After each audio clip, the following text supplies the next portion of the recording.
فلسطین ایک ملک کا نام ہے۔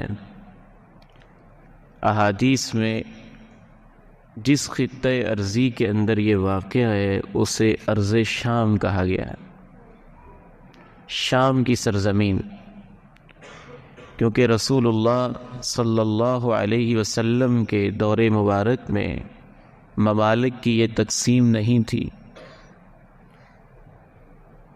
تو اس پورے خطے کو ارض الشام کہا جاتا تھا، سرزمین شام کہا جاتا تھا۔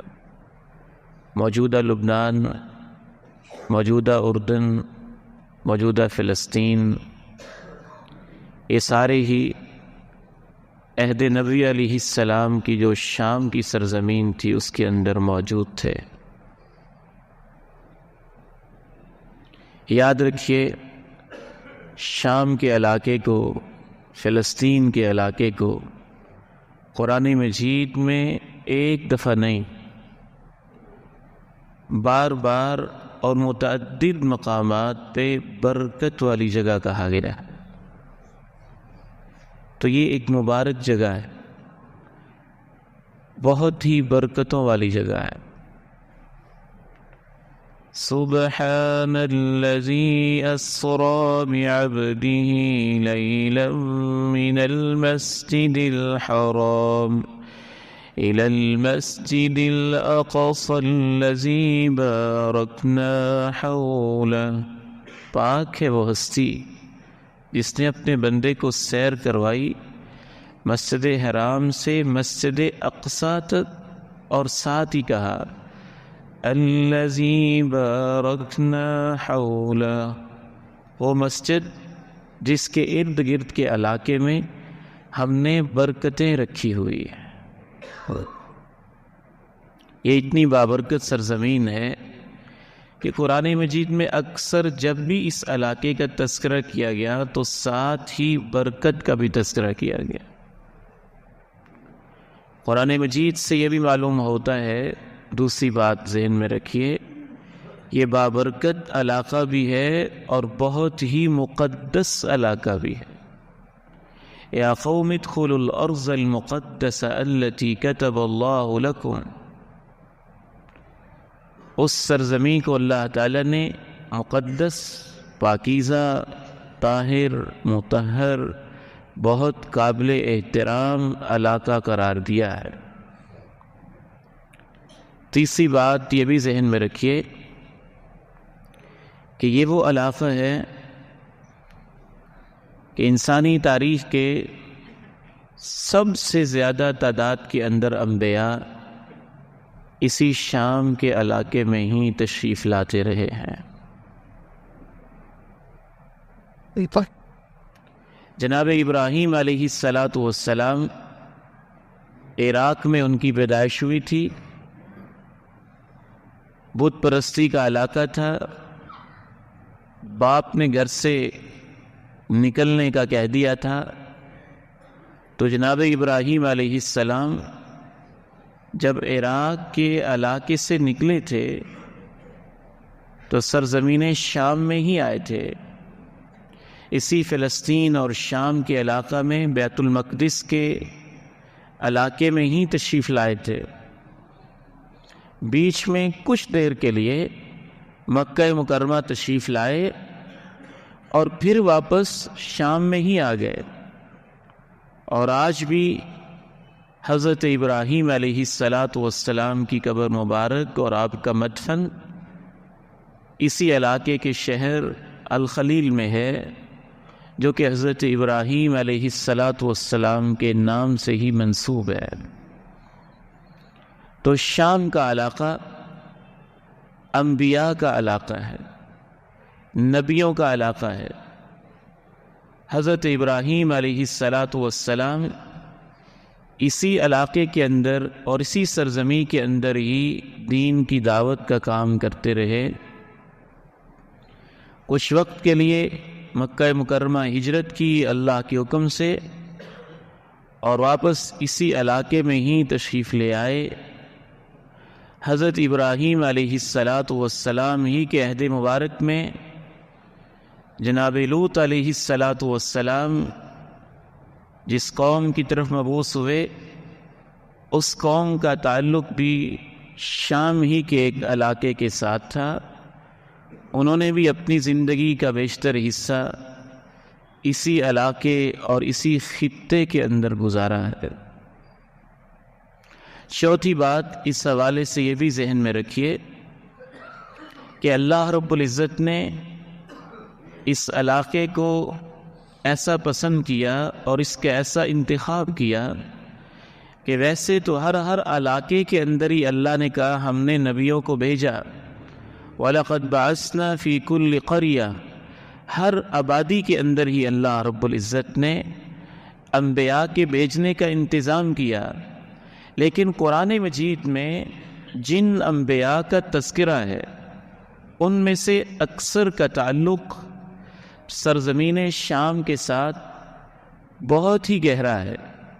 جناب ابراہیم علیہ الصلاۃ والسلام کے بعد ان کی نسل میں اللہ رب العزت نے نبوت رکھی اور ان کی نسل میں سے بھی اکثر انبیاء سرزمین شام، فلسطین اور بیت المقدس کے علاقے میں ہی تشریف لاتے رہے. آپ یہاں سے اندازہ کیجئے کہ اللہ رب العزت نے اس زمین کو ایسی برکت والا بنایا کہ جناب موسیٰ علیہ الصلاۃ والسلام اس علاقے میں دعوت و تبلیغ کا کام کرتے رہے. جناب عیسیٰ علیہ الصلاۃ والسلام کی پیدائش اسی علاقے کے اندر اللہ رب العزت نے مقدر کی. سیدہ مریم جیسی انسانی تاریخ کی عظیم ترین خاتون وہ بھی اسی علاقے کے اندر ہی قیام پذیر رہیں، اور بڑے بڑے حق و باطل کے جو معرکے ہوئے وہ بھی اسی علاقے کے اندر ہوتے رہے. اور ان میں سے بہت سارے ایسے معرکے ہیں جن کا قرآن مجید کے اندر تذکرہ موجود ہے اور کسی نہ کسی حوالے سے ذکر پایا جاتا ہے. یہی وہ علاقہ تھا جہاں پہ یہودیوں نے بدترین قسم کی خباثتیں بھی کی اور آخری درجے کی شرارتیں بھی کی. ایسی ایسی خباثتیں، ایسی حماقتیں کہ انسان سر پکڑ کے رہ جائے کہ کوئی قوم میں ایسی بھی ہو سکتی ہے. یہی وہ فلسطین کا علاقہ تھا جہاں بنی اسرائیل کی طرف یہود کو سمجھانے کے لیے اللہ رب العزت نے جناب زکریا جیسے، جناب یحییٰ جیسے، جناب عیسیٰ جیسے، جناب الیاس جیسے انبیاء کو بھیجا. اور اس لیے ان سب کا اکٹھا ہی قرآن نے تذکرہ کیا. وزکریا ویحییٰ وعیسیٰ والیاس کل من الصالحین. ان چار نبیوں کو تو نام لے کے اللہ کو کہنا پڑا کہ یہ چاروں نبی نیک تھے. میں اس پہ بڑا غور کرتا رہا کہ نیک تو عام اہل ایمان کی صفت بھی بیان کی جاتی ہے، اور ان انبیاء کے بارے میں خصوصاً اللہ نے یہ کیوں کہا کہ زکریا، یحییٰ، عیسیٰ، الیاس نیک لوگوں میں سے تھے؟ تو مجھے اس بات کی پوری حقیقت تب سمجھ میں آئی جب یہودیوں کی تاریخ پڑھی کہ یہ ایسی خبیث قوم تھی کہ انہوں نے ان نبیوں کے اوپر بھی بےہودہ قسم کے الزامات لگائے. صرف الزامات ہی نہ لگائے بلکہ اپنی عدالتوں میں مقدمے بھی قائم کیے، اور صرف مقدمے ہی قائم نہ کیے. وہ دنیا کی کیسی بدترین قوم ہوگی جس قوم کے کمرہ عدالت میں ایک عام انسان جج بیٹھا ہو اور سامنے ایک پیغمبر کو ملزم کے طور پہ کھڑا کیا ہو، اور نہ صرف یہ کہ کھڑا کیا ہو بلکہ فیصلہ اس کے خلاف دیا جاتا ہو. نہ صرف یہ کہ فیصلہ اس کے خلاف دیا جاتا ہو بلکہ اس پیغمبر کے بارے میں جو اس ظالم جج نے فیصلہ کیا ہو اس فیصلے کو نافذ بھی کیا جاتا ہو. اور پھر بے شرمی اور ڈٹائی کی بات یہ ہے کہ اس فیصلے کو نافذ کروانے کے بعد شرمندہ بھی نہ ہوتے ہوں اور بڑے فخر سے کہتے ہوں ہم نے ایسے کیا ہے۔ ان پیغمبروں میں سے خود ان کی اپنی کتابوں میں، تورات کے اندر اور بائبل کے اندر، جن نبیوں کا آج بھی تذکرہ موجود ہے اور جو انہوں نے ظلم کیے وہ بھی جو موجود ہے، وہ بیان کرتے ہوئے بھی پیشانی عرق آلود ہو جاتی ہے۔ اور شاید اس منبر کا تقدس ایسا ہے کہ اس کو پوری طرح سے انسان بیان بھی نہیں کر سکتا ہے۔ پروپیگنڈے کے شروع سے ماہر ہیں، جھوٹ ایسا بولتے ہیں اور اس قدر ڈٹائی کے ساتھ بولتے ہیں اور ایسی صفائی کے ساتھ بولتے ہیں کہ ایک عام آدمی کو ان کے سچے ہونے کا یقین ہونے لگتا ہے۔ جن انبیاء کا انہوں نے تذکرہ کیا ان میں سے جناب زکریہ علیہ السلام ہیں۔ ہم سوچ بھی نہیں سکتے کیا کچھ ان کے اوپر الزامات لگائے ہوں گے اور کس طریقے سے ان کو نعوذ باللہ وقت کے ایک پیغمبر کو ملزم قرار دیا ہوگا، اور پھر ملزم قرار دینے کے بعد عین بیت المقدس کے سامنے خود بائبل کے مطابق پتھر مار مار کے جناب زکریہ علیہ السلام کو شہید بھی کیا جاتا ہے۔ یہ حادثہ بھی اسی سرزمین میں ہوا تھا۔ جناب یحییٰ علیہ السلام انہی لوگوں کو تبلیغ کرتے ہیں اور ایک بد کردار، بے حیا، فاحش عورت اور اس سے محبت کرنے والے ایک بادشاہ کو یہ تبلیغ پسند نہیں آتی، یہ ان کی راہوں میں رکاوٹ بنتی ہے، اور وہ بدکارہ عورت وقت کے بادشاہ سے کہتی ہے کہ میں تیرے اوپر تب خوش ہوں جب اس مبلغ پیغمبر کا سر قلم کر کے تو میرے پاس بھیج دے۔ اور یہ آج بھی بائبل میں اسی سرزمین کے اندر رہنے والے اور بسنے والے ان لعین، ملعون اور بدترین یہود کے بارے میں خود ان کے اپنے مقدس کتاب میں لکھا ہوا ہے کہ جناب یحییٰ علیہ السلام کا سر اتار کے گردن سے جدا کر کے تھال کے اندر رکھ کے اس ظالم بادشاہ نے اس بدکارہ اور بے حیا عورت کو تحفے کے طور پہ بھیجا تھا۔ وزکریا ویحییٰ وعیسیٰ والیاس کل من الصالحین، ایسے ایسے الزامات، ایسے ایسے اتہامات سیدہ مریم جیسی پاک باز، شریف ترین اور دنیا کی عظیم ترین خاتون کے اوپر زنا اور بدکاری کا الزام بھی انہی لوگوں نے لگایا ہے۔ جناب موسیٰ علیہ السلام کے خلاف ایک عورت کو بھگتا دیا، برائی کا الزام لگانے کے لیے انبیاء تک کو انہوں نے معاف نہ کیا۔ شر کے یہ سارے مارکے اور شر کے یہ سارے کے سارے سرغنے وہ بھی اسی زمین کے اندر وقتاً فوقتاً موجود ہوتے رہے۔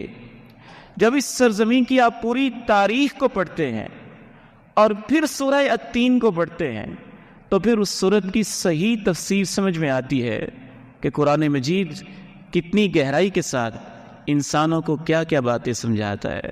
ذرا اس سورہ مبارکہ کو توجہ سے سننا اور پھر دیکھنا کہ قرآن مجید کیا کہتا ہے۔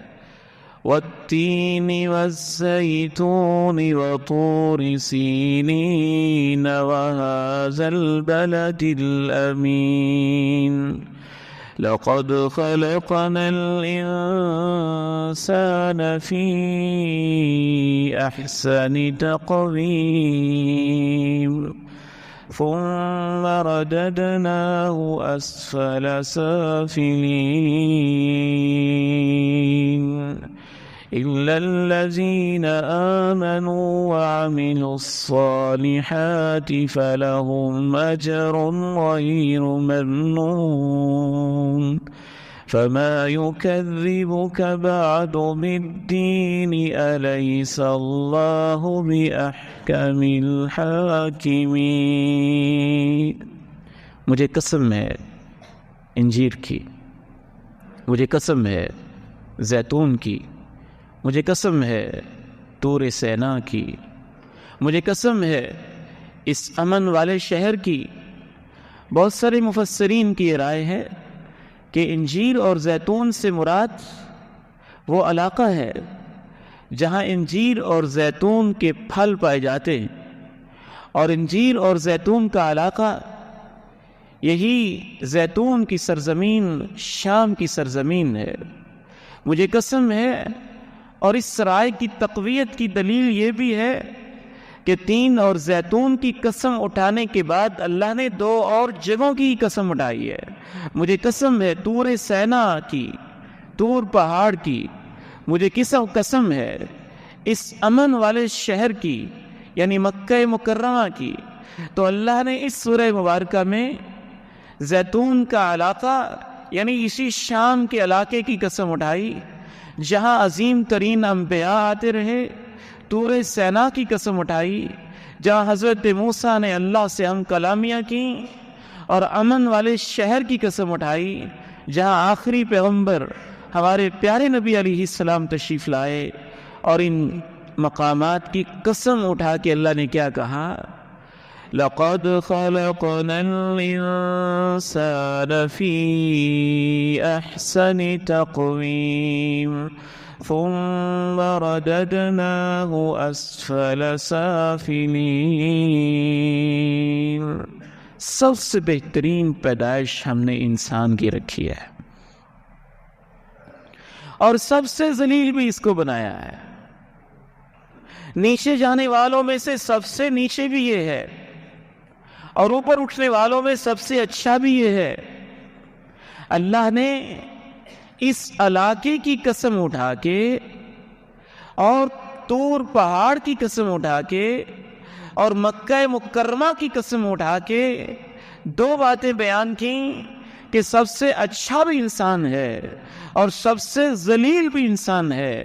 کیونکہ یہ علاقے گواہی دیتے ہیں کہ سب سے اچھے انسان زکریا جیسے، یحییٰ جیسے، عیسیٰ جیسے وہ بھی زیتون کے علاقے میں اور اسی علاقے میں اندر آتے رہے، اور سب سے ذلیل انسان ان نبیوں کے اوپر تہمتیں لگانے والے، نبیوں میں مقدمے قائم کرنے والے، نبیوں کا خون بہانے والے اور ان پہ پتھر برسانے والے، وہ ذلیل انسان بھی اسی علاقے کے اندر ہی بستے رہے ہیں.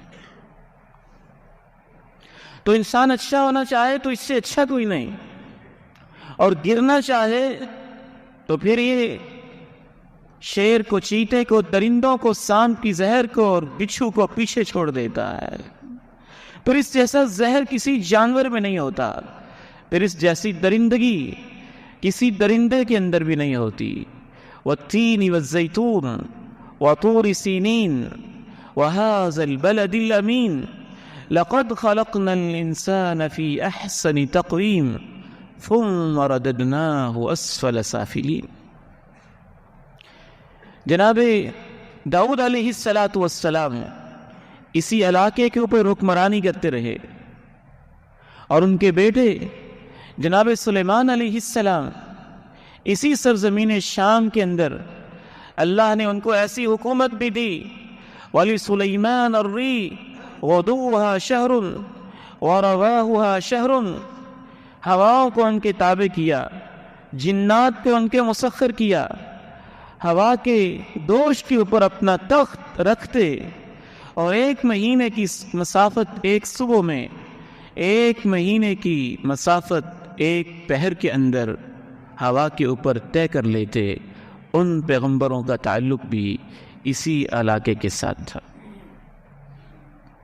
یہود اس علاقے میں اس وقت اللہ رب العزت نے ان کا تعلق اس علاقے سے قرآن مجید کے حوالے سے ختم کر دیا گیا جب انہوں نے انبیاء کی گستاخیاں کی، ان کے اوپر الزامات لگائے اور اپنی تاریخ کا بدترین جملہ شاید انسانی تاریخ کا شرمناک ترین جملہ وہ بھی اگر کہا تو یہودیوں نے کہا. اور دونوں جملے قرآن مجید نے نقل کیے. جب نبی علیہ السلام نے صدقات و خیرات کے لیے ترغیب دی تو انہوں نے کہا تھا تمہارا رب نعوذ باللہ فقیر ہے جو لوگوں سے مانگتا ہے. ان اللہ فقیر ونحن اغنیاء. اللہ فقیر ہے، مانگتا ہے، ہم غنی ہیں، صدقات دیتے ہیں، عطیات دیتے ہیں، ڈونیشنز دیتے ہیں. اور انسانی تاریخ کا دوسرا شرمناک ترین جملہ جو کسی پیغمبر سے کہا گیا قرآن مجید کی روشنی میں، وہ بھی یہودیوں نے ہی کہا تھا. جب جناب موسیٰ علیہ السلام نے ان سے کہا ادخلوا الارض المقدس التي كتب اللہ لکم، یہ مقدس سرزمین، اس میں تم داخل ہو جاؤ، تم داخل ہوگے، یہ تمہارے لیے ہوگی. تو انہوں نے کیا کہا اذهب انت وربك فقاتلا انا هاهنا قاعدون. موسیٰ تم جاؤ اپنے رب کو ساتھ لے لو اور تم دونوں جا کے جہاد کرو، جنگ کرو. انا هاهنا قاعدون، ہم تو آرام سے یہاں بیٹھے ہوئے. تم جاؤ، تمہارا رب جائے، اور جا کے جو کرنا ہے کرو، جہاد کرنا ہے کرو، وہاں سے قوموں کو نکالو. جب نکال لو گے پھر ہم آ جائیں گے، وگرنہ تو ہم ادھر ہی بیٹھے ہوئے. فلسطین کا علاقہ، سرزمین شام کا علاقہ، پوری انسانی تاریخ اس علاقے کے اندر سمٹی ہوئی. اس کا چپا چپا، جگہ جگہ ایک ایک ٹکڑا انبیاء کی تاریخ سے اور دنیا کی ذلیل ترین اقوام کی تاریخ سے بھی ایک ساتھ بیک وقت بھرا ہوا ہے، تاکہ انسانوں کے سامنے دونوں کردار موجود رہیں کہ ایک طرف یہ کردار ہے اور دوسری طرف یہ کردار ہے. عظیم ترین لوگ اس علاقے میں آتے رہے اور ذلیل ترین لوگ اس علاقے کے اندر بستے رہے. مکہ مکرمہ کا بھی یہی حال ہے کہ انسانی تاریخ کی سب سے عظیم ہستی کا تعلق بھی مکہ کے ساتھ ہے، اور ذلیل ترین شخص ابو جہل، ابو لہب کا تعلق بھی مکہ کے ساتھ ہی ہے.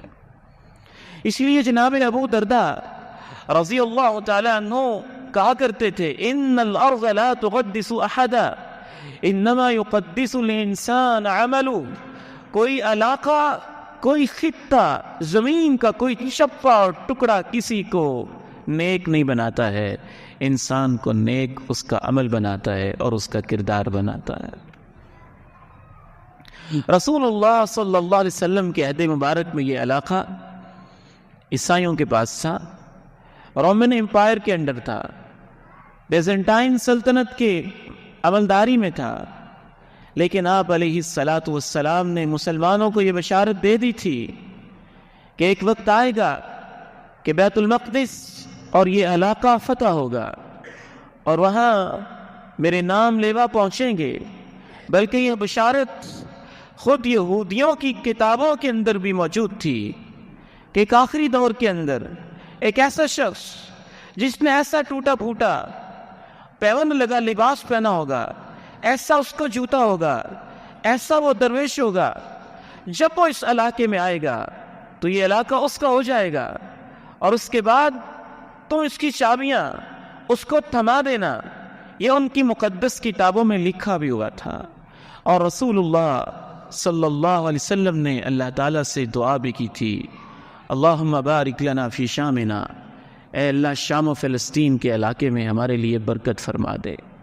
اللہم بارک لنا فی شامنا، اے اللہ شام کے علاقے میں برکتیں فرما دے.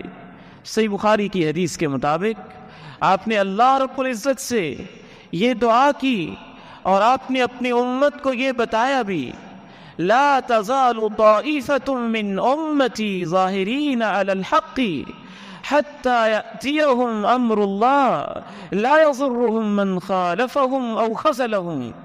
میری امت کا ایک گروہ ہمیشہ ایسا رہے گا جو حق کے اوپر قائم رہے گا، جو بھی ان کی مخالفت کرے گا ان کو نقصان نہیں پہنچائے گا، اور جو بھی ان کا ساتھ چھوڑ دے گا وہ بھی ان کا نقصان نہیں کر پائے گا، وہ ہمیشہ حق پہ قائم رہے گا۔ اس حدیث کی وضاحت میں بعض روایات میں اور صحابہ نے بھی وضاحت کی کہ حق کے اوپر ہمیشہ قائم رہنے والا یہ گروہ شام کے مجاہدین کا گروہ ہے، جو سرزمین شام میں اللہ کی راہ کے اندر جہاد کرتے رہیں گے۔ ایک اور حدیث میں نبی علیہ السلام نے یہ بھی وضاحت کی، ایک کے بعد دوسری کے بعد تیسری جنگیں ان کے اوپر مسلط کی جاتی رہیں گی، لیکن وہ ایمان کے اوپر، جہاد کے اوپر، یقین کے اوپر قائم رہیں گے۔ ایک اور حدیث میں رسول اللہ صلی اللہ علیہ وسلم نے یہ بھی ارشاد فرمایا، اس کا مطلب یہ ہے کہ شام کا علاقہ دنیا کے پسندیدہ ترین علاقوں میں سے ہے، اور اللہ اس کی طرف ان بندوں کو لے کے آئے گا جو اللہ کے بڑے ہی پسندیدہ بندے ہوں گے، بڑے ہی خیر والے بندے ہوں گے، ایمان والے بندے ہوں گے، یقین والے بندے ہوں گے۔ ایک اور حدیث سے یہ بھی معلوم ہوتا ہے کہ جب پوری دنیا کے چپے چپے پہ فتنے ہوں گے تو ایمان و یقین والے لوگ اور قرآن پہ عمل کرنے والے لوگ آہستہ آہستہ اسی علاقے کے اندر جمع ہو جائیں گے۔ رسول اللہ صلی اللہ علیہ وسلم نے ارشاد فرمایا، میں سویا ہوا تھا، میں دیکھتا ہوں کہ میرے سرہانے کے نیچے سے ایک نور یا ستون، کتاب کا ستون نور کی طرح نکلا ہے اور وہ شام کے علاقے میں چلا گیا ہے۔ اس حدیث کی وضاحت میں شیخ الاسلام امام ابن تیمیہ رحمہ اللہ نے لکھا کہ اس حدیث کا مطلب یہی ہے کہ اللہ کی کتاب، اللہ کا قرآن اور اس کا ستون، اس پہ عمل کرنے والے لوگ اور نور، قرآن کی روشنی، یہ لوگ شام کے علاقے میں جمع ہو جائیں گے۔ ایک آخری حدیث عرض کر کے میں آپ سے اجازت چاہتا ہوں، اور باقی باتیں انشاءاللہ تازہ ترین جو صورتحال چل رہی ہے اور کیا ہونے والا ہے آئندہ خطبہ جمعۃ المبارک میں قرآن و سنت کی روشنی میں آپ کے سامنے پیش کریں گے۔ لیکن میں اتنا ضرور کہنا چاہتا ہوں کہ آج جو کچھ بھی فلسطین کے اندر ہو رہا ہے یہ ایک تاریخ ہے جو رقم ہو رہی ہے، ان لوگوں کی بھی جو دنیا کے سب سے اچھے لوگ ہیں اور ان لوگوں کی بھی جو دنیا کے سب سے ذلیل لوگ ہیں۔ یہ پریشانیاں وقتی ہوں گی، یہ آندھیاں وقتی ہوں گی، یہ آزمائشیں آئیں گی وقتی ہوں گی، جنگیں ہوتی رہیں گی اور ختم بھی ہوتی رہیں گی، لیکن حق و باطل کا آخری مارکے کے اندر جیت اللہ کا فیصلہ ہے کہ صرف اور صرف اہل حق کی ہوگی۔ امتحان تو یہ ہوا ہے کہ ہم کیا کر رہے ہیں، امتحان تو دنیا کے تمام مسلمانوں کا ہو رہا ہے، تنظیموں کا ہو رہا ہے، جماعتوں کا ہو رہا ہے، میرا بھی ہو رہا ہے، آپ کا بھی ہو رہا ہے۔ کیا ہم ان حالات میں کیا کردار ادا کر رہے ہیں، کیا ہم کر سکتے ہیں اور کیا کیا جا رہا ہے؟ سر شرم سے جھک جاتا ہے جب ہم ایسے لوگوں کو بھی جن کے پاس لاکھوں کی افواج ہیں، جن کے پاس غوری اور طرح طرح کے میزائل ہیں، جن کے پاس ٹرینڈ عملہ ہے، ان کو بھی دیکھتے ہیں کہ اپنے علاقے میں بیٹھ کے دعائیں کر رہے ہیں۔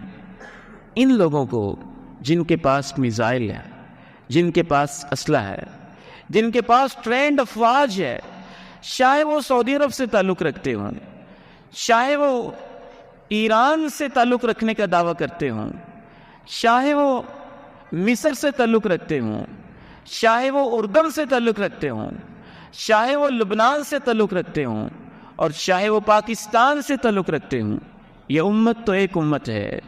لاکھوں افواج اور ہزاروں ٹینکوں اور میزائلوں کے ہوتے ہوئے جب دعا کرتے ہیں تو یوں لگتا ہے ان کی دعائیں قبول ہونے کی بجائے شاید ان کے اوپر اللہ کی طرف سے پتھر برسیں گے کہ تمہارا کام تو میزائل چلانا تھا، تمہارا کام تو وہاں پہنچنا تھا، تمہارا کام تو ان کو گلے لگانا تھا، تمہارا کام تو امت کے اندر جہاد کا اعلان کرنا تھا۔ ایک فرد واحد تو اعلان نہیں کر سکتا، اعلان تو ریاست نے کرنا ہے، اعلان تو افواج مسلمانان کے سربراہوں نے کرنا ہے، اعلان تو اردن نے، فلسطین نے، سعودی عرب نے، ترکی نے، جو بڑے بڑے دعوے کرتے ہیں، پاکستان نے، انہوں نے کرنا ہے۔ اور پھر مجھے ساتھ ساتھ اس پہ بڑی شرمندگی ہونے لگتی ہے کہ حضرت علامہ شہید رحمہ اللہ جب مدینہ یونیورسٹی پڑھتے تھے، کہتے ہیں کہ میں بیت المقدس میں تھا، بیت اللہ میں تھا، خانہ کعبہ میں تھا، اور میں نے ایک فلسطینی کو دیکھا کہ مسلسل دعا کر رہا تھا، یا اللہ پاکستان کی حفاظت فرما، یا اللہ پاکستان کی حفاظت فرما، یا اللہ پاکستان کی حفاظت فرما۔ کہتے ہیں وہ دعا سے فارغ ہوا، میں نے اس کو یوں پکڑ کے کہا، تم فلسطین سے ہو اور دعا تم پاکستان کے لیے کرتے ہو، اتنی تم نے فلسطین کے لیے رو کے دعائیں نہیں کی جتنی تم نے پاکستان کے لیے کی ہیں۔ تو علامہ شہید رحمہ اللہ فرماتے ہیں، مجھے اس فلسطینی نے یہ جواب دیا تھا کہ پاکستان ہماری امیدوں کا مرکز ہے، اللہ کی ذات کے بعد پاکستان کے اندر وہ پوٹینشل اور طاقت ہے، میں اس لیے پاکستان کے لیے دعا کرتا ہوں، اگر یہ ملک سلامت ہے تو اللہ فلسطینیوں کو بھی سلامت رکھے گا۔ امت کی ہم سے یہ توقعات تھی، ہم کہاں کھڑے ہیں اور کیا کر رہے ہیں؟ یہ تو اس وقت ہمارا امتحان ہو رہا ہے، لیکن یہ یقین ہے اور اللہ کے پیارے نبی علیہ السلام نے بتا دیا ہوا ہے کہ فتح جو حق و باطل کے پہلے مارکے ہوئے وہ اسی علاقے میں ہوئے، اور جو آخری مارکہ ہونا ہے اللہ رب العزت نے اس کی نشانی اور سمبل کے طور پہ جناب عیسیٰ علیہ السلام کو زندہ آسمانوں پہ اٹھایا ہے، اور وہ تشریف لائیں گے، اور دنیا کے عظیم ترین پیغمبر جناب عیسیٰ علیہ السلام دنیا کے ذلیل ترین شخص دجال کو ماریں گے، تو وہ آخری مارکہ بھی شام و فلسطین کے اسی علاقے میں ہوگا۔ بس امتحان یہ ہو رہا ہے کہ سب کردار سامنے آ جائیں، کون ساتھ ہے، کون مخلص ہے، کون اپنی اپنی پالیسی پہ چل رہا ہے، کون منافقت کر رہا ہے۔ اور اللہ کے نبی علیہ السلام نے وہ بھی واضح کر دیا کہ وہ حق پہ قائم رہیں گے، لا یضرهم من خالفهم او خذلهم، جو ڈٹ کے مخالفت کرنے والے ہوں گے ان سے بھی نقصان ان کا نہیں ہوگا، مخالفت کرنے والوں کا ہوگا، ومن خذلهم، اور جو ان سے بے وفائی کرنے والے ہوں گے۔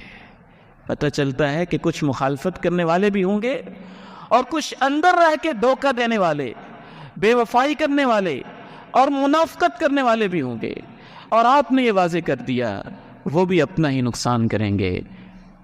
فتح انشاءاللہ حق کی اور اہل فلسطین کی ہوگی۔